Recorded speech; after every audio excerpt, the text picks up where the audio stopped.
Nie znam nikogo, kto chciałby wyglądać jak potwór Frankensteina, ale jednocześnie wielu z nas chciałoby poskładać sobie ciało na nowo. Wyższe kości policzkowe, pełniejszy biust, węższa talia. Ale zanim zrobiła to chirurgia, moda od dawna dawała nam możliwość zbudowania sobie ciała od zera. I wiecie, że ja często nie wierzę w przypadki, więc z jednej strony mamy premierę nowego Frankensteina, a z drugiej Met ogłosiła właśnie temat gali na 2026 rok. A tym razem tematem będzie costume art i wystawa, która będzie poświęcona ciału, w tym temu starzejącemu się, anatomicznemu, w ciąży. A sam Met pisze, że wystawa powie o tym, jak ciała są kształtowane przez ubranie, które je okrywa, a ubranie z kolei w jaki sposób kształtowane jest przez ciało. I ten odcinek będzie początkiem serii o ciele. Mam nadzieję, że ta seria Wam się spodoba i to jest pierwszy odcinek, który będzie mówił o tym, w jaki sposób moda kształtuje ciało.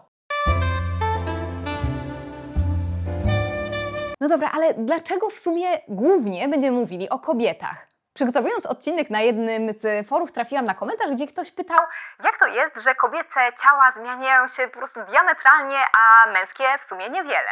Badaczki takie jak Naomi Wolf czy Susan Bordeaux tłumaczą, że przez lata kobiece ciało było nośnikiem społecznych napięć i fantazji. Utarło się, że moda w większości dotyczy kobiet, to właśnie na nich testowano też nowe standardy estetyczne. I jeszcze jedna teoria. Mary Douglas w swojej pracy Purity and Danger mówi o tym, że ludzie obsesyjnie kontrolują to, co trudne do poskromienia, a kobiece ciało jest tego idealnym symbolem, dzikie, zgodne z cyklem natury. A nowe ideały ciała pozwalają je przecież kontrolować. Cytuję, głównym problemem mody jest to, dlaczego tak bardzo się zmienia.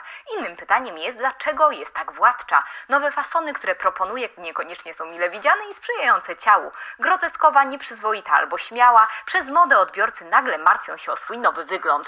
A idąc dalej, Emma McClendon wspomina o tym, że przez lata panowało przekonanie, że kobiece ciało jest słabe i potrzebuje wsparcia i podkreślenia przez strój. No i co do tych lęków i fantazji, mamy naprawdę masę przykładów. Zacznijmy od XIX wieku, gdzie pełniejsze kształty są z jednej strony oznaką zdrowia, płodności, statusu, no a z drugiej jest też ta romantyczna chudość suchotniczek, gdzie to ciało jest bierne i eteryczne, łatwe do kontrolowania. I wspomniana już Susan Bordeaux mówi, że wtedy pojawiła się tyrania szczupłości. Ciało przestało istnieć samo dla siebie, a miało być raczej takim wyrazem dyscypliny. W latach 20. bardzo szczupłe chłopięce sylwetki symbolizowały emancypację i bunt wobec poprzednich norm. Sport, taniec stały się częścią nowej kobiecej tożsamości. A w latach 80. super wysportowane ciała odzwierciedlały logikę kapitalizmu, dyscypliny, znowu i efektywności. I Joan Entwistle wspomina o tym, że ciała kobiet zmieniają się wraz z cyklami mody, a to z kolei pozwala na po prostu ekonomiczne utrzymanie tej branży. Na przykład po 1947 roku Dior i jego New Look wypromował produkty takie jak gorsety, bieliznę, spódnice, a dzisiaj z kolei cały przemysł operacji plastycznych i shapewear zarabia na doskonaleniu ciała jak z Instagrama. Dalej, męskie ciała są częściej idealizowane przez funkcje, jakie pełnią, a kobiece przez wygląd. Czyli mężczyźni jako, wiecie, podmioty działające są silni, więc bardziej sprawczy, a kobiety jako obiekty wizualne, na które można patrzeć i je podziwiać. Kolejna rzecz, ograniczenia ubrań ograniczają ciało. Czyli ubrania, które są ciasne, niewygodne, oczywiście z jednej strony przypominają o jego niedoskonałościach, A z drugiej strony całą uwagę przenoszą na to, żeby kontrolować własny wygląd. Mam nadzieję, że Wam to się nie przytrafia, ale pewnie większość z nas doświadczyła sytuacji, kiedy na przykład sukienka jest za krótka albo dekolt ciężko kontrolować. Same wiemy, jak bardzo wtedy skupiamy się na własnym wyglądzie, a uwaga mogłaby być spożytkowana na coś innego.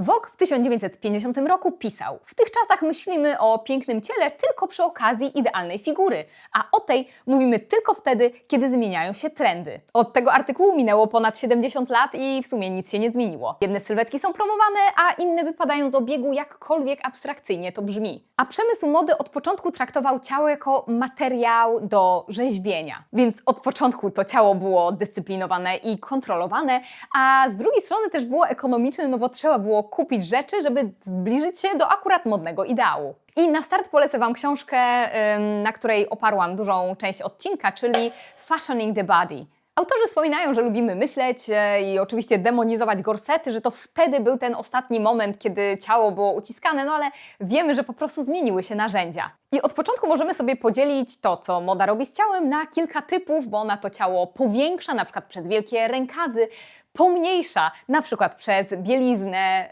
modelującą, albo wydłuża, na przykład przez obcasy. No i kto nie lubi dobrego podsumowania, więc zerknijmy tak szybko na kilka typów mody, które przedstawiały zupełnie inne sylwetki. Średniowiecze, początek mody i koniec naturalnego ciała. Dla niektórych badaczy w średniowieczu powstaje moda, w sensie, który znamy dziś, a podział na męskie i żeńskie ubiory był jasno widoczny. Zobaczcie na suknię typu bliaut ze zwężoną talią, falującą spódnicą i szerokimi rękawami. W renesansie pojawiło się ciało jako rzeźba. Rozszerzający się dół jak dzwon, wydłużona talia, sylwetka oparta na geometrii. Renesans wierzy w nieograniczone możliwości człowieka, eksplozję sztuki i anatomii.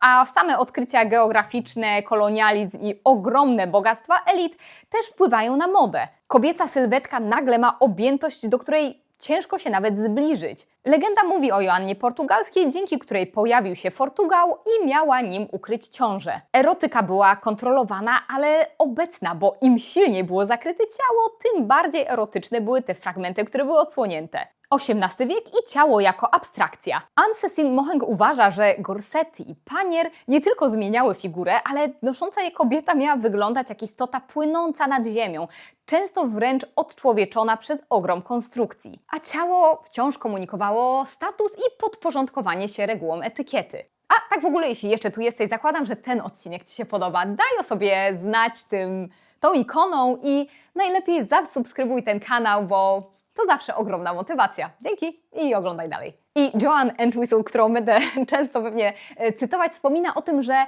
w sumie ubiór odwraca uwagę od osoby, czyli człowiek jest jak manekin. Na przykład pojawiają się coraz większe dekolty, no bo tak właśnie na tym nagim ciele można było najlepiej eksponować bogactwo. No a nienaturalność była formą prestiżu, no bo tylko bogaci mogli pozwolić sobie na funkcjonowanie w takich strojach. Oświecenie, czyli czas buntu i powrót do naturalności. Niby. Więc tak, Rousseau ogłasza powrót do natury i oskarża modę o zniszczenie naturalności. Jeszcze deformowanie anatomii i niszczenie prawdziwego piękna. Ludzie na obrazach chcą przypominać ludzi, a nie tylko wzniosłe symbole. Po rewolucji francuskiej kobiece ciała zaczynają przypominać greckie rzeźby. Z ubrań zniknęła wielka forma, widać nagie ręce. Ale paradoks polega na tym, że naturalność staje się erotyczna, bo zaczyna się fetyszyzować młodość. I dalej XIX wiek to oczywiście sylwetka klepsydry, też zręcznie manipulowana dzięki na przykład większym rękawom czy spódnicom, no bo talia wydawała się optycznie jeszcze mniejsza. Raz talia się obniża, raz spódnice dzięki krynolinie stają się szerokie, a pod koniec stulecia turniura kieruje wzrok na pupę i biodra, a jeszcze następnie wygina sylwetkę w kształcie litery S. Kuratorka wystawy poświęconej gorsetowi Fashion Institute of Technology, Valerie Steele, już ją znacie, mówi: poza nadawaniem idealnej sylwetki i unoszeniem biustu, gorset miał też aurę erotyczną. Jako bielizna odwoływał się do aktu rozbierania. Jednocześnie paradoksalnie symbolizował moralność i przyzwoitość, bo trzymał ciało pod kontrolą. No i właśnie, gorset był też symbolem statusu, niby ograniczał swobodę ruchu, więc sugerował, że kobieta może pozwolić sobie na pomoc służby i choć wielu twierdzi, że gorsety uniemożliwiały kobietom pracę, to nieprawda. Mimo że początkowo były typowo przeznaczone dla arystokracji, szybko zyskały popularność nawet wśród kobiet z klas robotniczych, noszących tańsze, fabryczne wersje. Styl podkreśla, że gorset i jego kształt zostały przez kulturę tak mocno wchłonięte, że nawet po jego zniknięciu zaczęto dążyć do tej samej sylwetki innymi metodami, dietami, ćwiczeniami, a później zabiegami estetycznymi. Współczesne zachodnie ideały piękna wciąż opierają się na tej samej logice. Valerie Steele mówi, że to moment, kiedy kobiety nagle z krągłej Wenus mają przeistoczyć się w wysportowaną, agresywną i atletyczną Dianę. Sylwetka się wydłuża. Nowoczesność promuje mobilność, sport, energię i młodość, więc kino, fotografia i reklama tworzą po raz pierwszy tak bardzo globalny wzorzec idealnego ciała. Książka Fashioning the Body wspomina, że w latach 20. kobiecość staje się chłopięca, co odzwierciedla emancypację, ale też lęk przed klasyczną seksualnością. Nowe style wymagały androgenicznej sylwetki, którą można było uzyskać m.in. przez elastyczne pasy, które obejmowały też biodra i uda. I teraz naprawdę patrzcie, co się dzieje w każdej dekadzie. Bo nagle w latach 30. sylwetka kobiety znowu wraca do bardziej tradycyjnej formy, z pełniejszym biustem, biodrami, ale już z płaskim brzuchem, z całym tym ideałem, który promuje Hollywood. Moda oczywiście odpowiada, czyli mamy wydłużone sylwetki, spódnice znowu stają się długie, mamy cięcia ze skosu, delikatne materiały, a w filmach często widać, że kobiety na przykład nie mają bielizny, więc ta delikatność i bliskość ciału jest naprawdę widoczna. W latach 40. kolejny kontrast, szerokie ramiona i wąskie biodra. Ta sylwetka została spopularyzowana przez projektanta kostiumów hollywoodzkich Adriana, a sylwetka zdominowała całą dekadę, aż do momentu, gdy Dior w dramatyczny sposób odszedł od niej, prezentując swój new look, który odzwierciedla pragnienie powojennej stabilizacji. Pojawiają się więc staniki powiększające biust, mini gorsety i halki, które znowu wracają do tego modelu, o którym sobie mówiliśmy, czyli do klepsydry. Lata 60. przynoszą ekstremalne wyszczuplenie i dziewczęcość, zgodne z kulturą młodości. Sukienki odsłaniały nogi, awangardowe projekty pokazywały najwięcej ciała w historii. Bardziej wyzywające stroje z tamtego okresu, takie jak sukienki np. Rudiego Genreicha z plastikowymi panelami po bokach, sprawiały, że noszenie bielizny modelującej było praktycznie niemożliwe. I wtedy formy ciała nie zaczęły zmieniać tylko ubrania, ale też dieta. Co stało się w latach 70.? Oczywiście kolejny kontrast, bo lata 70. często nawiązywały do sylwetek obecnych w latach 30. I dobrze wiemy, co działo się w latach 80.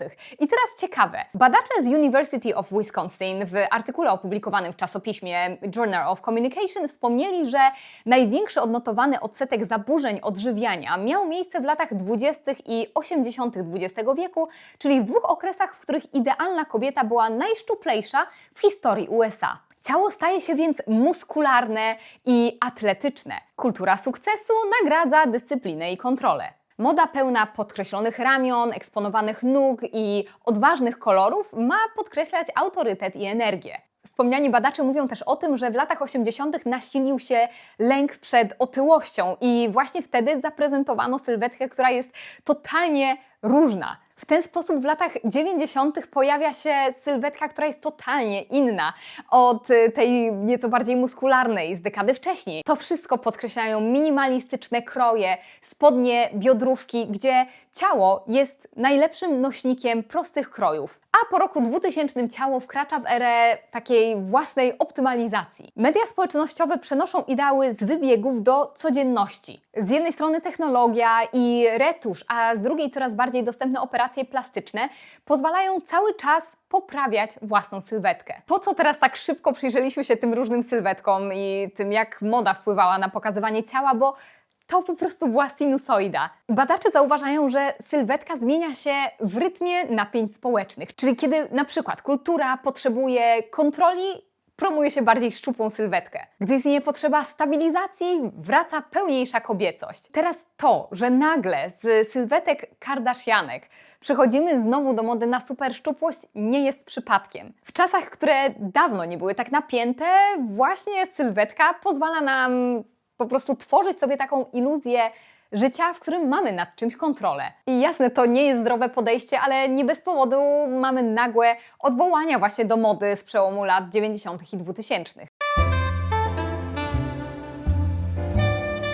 Dlaczego na balach i przyjęciach, kiedy mężczyzna przychodzi ubrany w swój zwykły strój, moda wymaga od kobiety, by eksponowała swoją osobę, odsłaniała ramiona i szyję? Dlaczego cały czas musi przyciągać spojrzenia? Dlaczego musi zapewnić sobie fizyczną miłość? Pisała Elizabeth Cady Stanton, obrończyni praw kobiet w USA w roku 1857.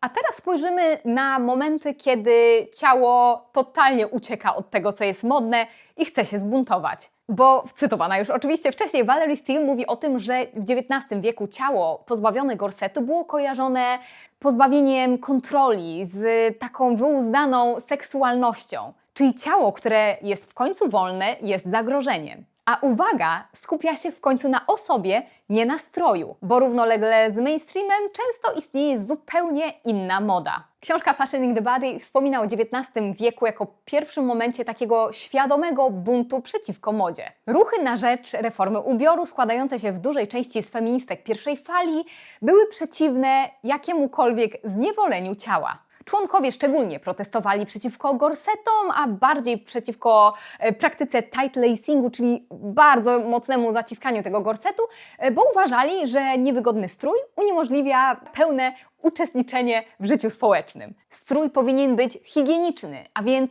luźny i koniec z eksponowaniem biustu. Członkinie ruchu mówiły, że ta idealna sylwetka, modna sylwetka sprawiała, że kobiety są słabe i poddańcze, a z drugiej strony zwolennicy mówili o tym, że dobra postura wpływa na godność kobiet. Organizacja Rational Dress Society mówiła też o konkretach, czyli koniec z obcasami, koniec z ciężkim strojem, koniec z uciskaniem jakiejkolwiek części ciała. Reformę stroju najczęściej łączy się z bloomersami, czyli szerokimi spodniami zebranymi w kostce, z suknią, która kończyła się w połowie ud, gdzie cały strój był mocno inspirowany wschodem. Prasa bezlitośnie cisnęła z tego ruchu. Zresztą jak z feministek. Ale jednak to wszystko nie przeszło też bez echa. W momencie, gdzie coraz więcej kobiet chciało uprawiać sport. No i warto zaznaczyć, że ruch nie był mainstreamowy, ale niektórzy mówią, że bardzo możliwe, że przez ten ruch pojawiły się inne rodzaje gorsetów, które uznawano za gorsety lecznicze. Czyli mówimy tutaj o gorsecie, który pomagał ułożyć sylwetkę w kształt litery S, który miał wpływać na zdrowie ginekologiczne i wymagać dobrą postawę. Sam zresztą był zaprojektowany przez kobietę. I powiem Wam, że naprawdę sporo kotłowało się pod koniec XIX wieku. I mam wrażenie, że o tym ruchu nie mówi się tyle, ile się powinno. Bo pojawił się też ruch artistic dress, czyli takiego ubioru artystycznego. A ten ubiór zainspirowali prerafaelici, czyli artyści tworzący w duchu wczesnego renesansu. Ich modelki miały na sobie na obrazach długie, lejące suknie, tak inne od tamtejszej mody. Później często nosiły je na co dzień. Myśląc o tych kreacjach możecie skojarzyć to sobie tak. To są lata 70. XX wieku, ale w XIX wieku. Czyli naturalne barwniki, materiały, wyszywane wzory, praca rąk. Generalnie to, co mogłoby na siebie założyć Florence and the Machine. Mniej więcej w tym samym czasie istniało również coś takiego jak aesthetic dress. Cytując Missouri Costume and Textile Collection, suknia artystyczna przenikała się z tak zwanym aesthetic movement. Odrzucał on wiktoriańskie gorsety i sztywne konstrukcje, wybierając luźne, miękkie suknie inspirowane antykiem, średniowieczem i sztuką Dalekiego Wschodu. Ubranie miało swobodnie układać się na ciele i podkreślać naturalną formę. Noszące je kobiety uwolniły ciało. Prostsze kroje, ale najlepsze materiały. Zresztą Wilde nawet miał cykl wykładów, gdzie mówił o tym, że w ogóle sylwetka i moda mogą być tylko i wyłącznie piękne wtedy, kiedy ciało jest swobodne. A to? Znacie ten obraz? No właśnie. To Emilia Floge w Muza Klimta i choć działała w Wiedniu, założenia jej wielu projektów pięknie pokazują to, o czym mówimy. Szata, swoboda, wolne ciało, ciekawe wzory. I teraz połączmy to sobie z okolicami początku XX wieku. Na scenę wchodzi Paul Poiret, bo on też czerpał z fali orientalizmu, która przetaczała się przez Paryż. Na przykład dzięki fenomenalnym strojom baletu rosyjskiego, wystawom kolonialnym czy przekładom baśni Tysiąca i jednej nocy. Poiret więc inspirował się haremem i tym orientalnym wizerunkiem kobiety jako uwodzicielki. I Valerie Steele mówi o tym, że Poiret był jednym z tych, którzy znieśli gorset pierwszy raz od czasu renesansu. Sylwetka stała się bardziej kolumnowa, dwuwymiarowa, bardziej wschodnia. Nietuzinkowe kroje, szerokie rękawy i płaszcz, który przypominał kimono. Słuchajcie, to wszystko będzie zaraz jasne, bo nagle od tego kimona przejdziemy sobie do lat 80. i do wielkiej japońskiej rewolucji ciała. Jest początek lat 80. Totalne odrzucenie zachodniego piękna. No bo właśnie, kimono składa się z 6 prostokątnych paneli materiału. Niezależnie od płci czy sylwetki. I właśnie to jest jego istotą, bo kimono nie podąża za zachodnim ideałem ciała. Bo na zachodzie strój ma podkreślać i formować sylwetkę. A z kolei w Japonii, jeśli mowa o kimonie, ono ma budować przestrzeń wokół ciała. A za zmysłowość mamy tutaj grę odsłaniania stóp, dłoni czy karku. W roku 1974 Issey Miyake zaprezentował kolekcję, która miała przedstawiać również właśnie te japońskie założenia odnośnie ciała. Opierał się na płaskiej konstrukcji. Przestrzeń jest bardzo istotna w japońskiej kulturze. I u niego tworzyła się ona pomiędzy ubraniem a ciałem. Więc japońscy projektanci pozwolili istnieć ciału bez oceny. Budowali objętość, nowe kształty niezależnie od rozmiaru bioder czy talii. To był moment, kiedy po raz pierwszy moda tak radykalnie zakwestionowała potrzebę atrakcyjności. Kenzo, Miyake, Yamamoto, Kawakubo. Nie bez powodu krytycy określali tę modę jako koszmarną. Mówili, że to Hiroshima chic, że po prostu nie da się tego nosić, bo wszystko jest niechlujne.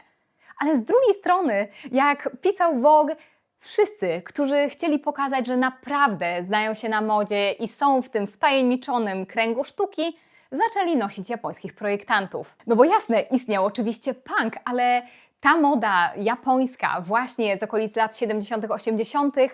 była dyskretnym znakiem. Kto ma wiedzieć, ten wie. I moim chyba ulubionym przykładem takiego zbuntowania jest kolekcja zresztą Kawakubo z roku 1997 Lumps and Bumps. A dokładniej ciało spotyka ubiór, ubiór spotyka ciało. Projektantka nie tylko ignorowała ciało, ale aktywnie je zniekształciła. A Margiela w latach 90. podobnie dosłownie odsłonił mechanizm konstruowania figury, pokazując ubiór w formie manekina. Walter van Beirendonck idzie dalej i traktuje ciało jak ekran, na którym można wyświetlić lęki i fantazje.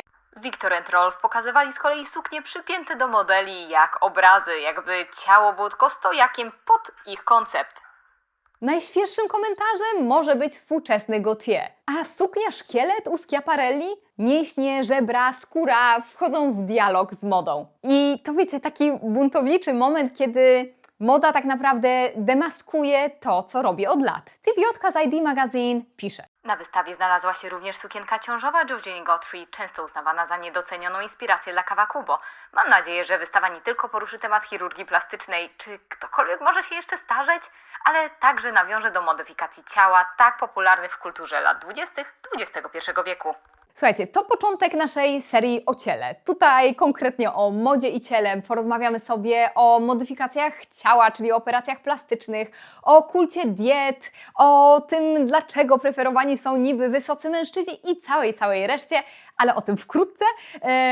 Jak zawsze jestem ciekawa Waszych opinii, co sądzicie o współczesnych ideałach piękna, bo moim zdaniem widać mocno to wahnięcie, że coraz częściej mówimy o takim samodoskonaleniu się i moda oczywiście istnieje, ale chyba większa presja jest skierowana na to, co się dzieje z naszym ciałem. Dajcie znać w komentarzach, co o tym wszystkim sądzicie. Ostatni odcinek był zbanowany przez YouTube'a za używanie pewnych słów. Więc mam nadzieję, że ten odcinek sobie poradzi lepiej. Jak zawsze dajcie znać, wysyłajcie odcinek znajomym, uderzcie w ikonę dzwonka. Jeśli jeszcze tego nie zrobiliście, każdy komentarz czytam, na każdy staram się odpowiadać.